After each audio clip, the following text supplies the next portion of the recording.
पाया जाने वाला हेडेक है ये, और एस्पेजिलिया सन रेज के तीव्रता के हिसाब से इसका हेडेक बढ़ता है। ग्लोनाइन यह एक ऐसा मेडिसिन है जो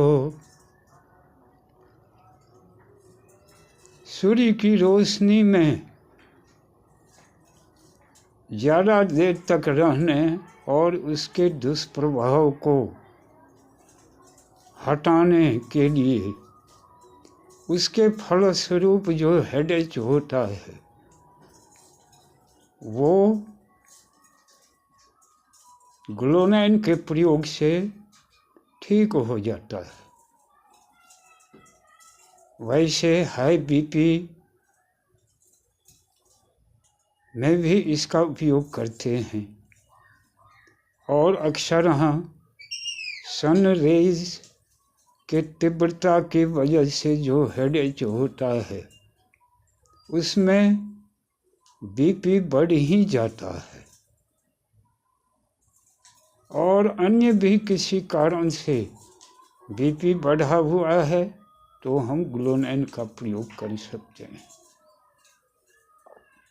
नेट्रम सल्फ यह भी एक ऐसा मेडिसिन है जो कि हेड में चोट लगने की वजह से उत्पन्न हेडेक, खासकर क्रोनिक केस में अगर कभी आपको चोट लगा हुआ हो और उसके वजह से हेडेक होता हो,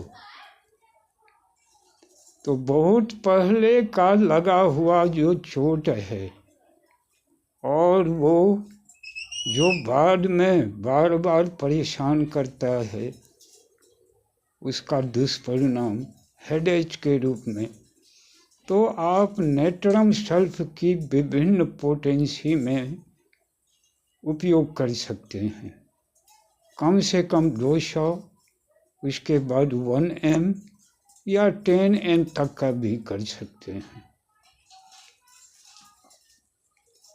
तो ये कुछ दवाइयों जो हेडेक से संबंधित मैंने जिक्र किया, वो अगर अपने घर में रख लें तो काफ़ी हद तक हेडेक की समस्या से मुक्त हो सकते हैं। और इसमें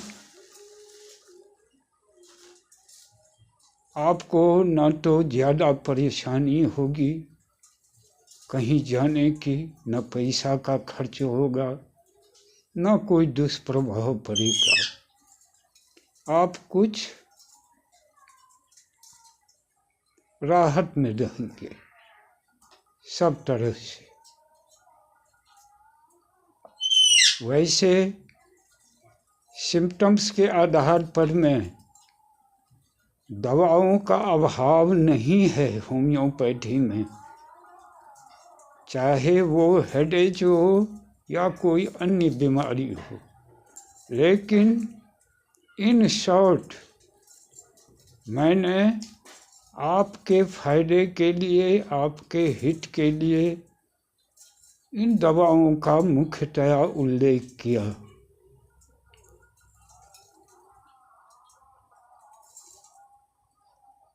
दूसरा जो चैप्टर होगा, दूसरा जो बीमारी होगा जिसमें मैं वर्णन करूँगा,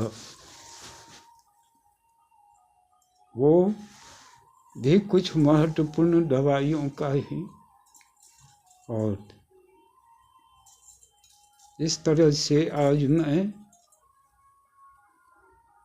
आप लोगों का बहुत बहुत धन्यवाद करता हूँ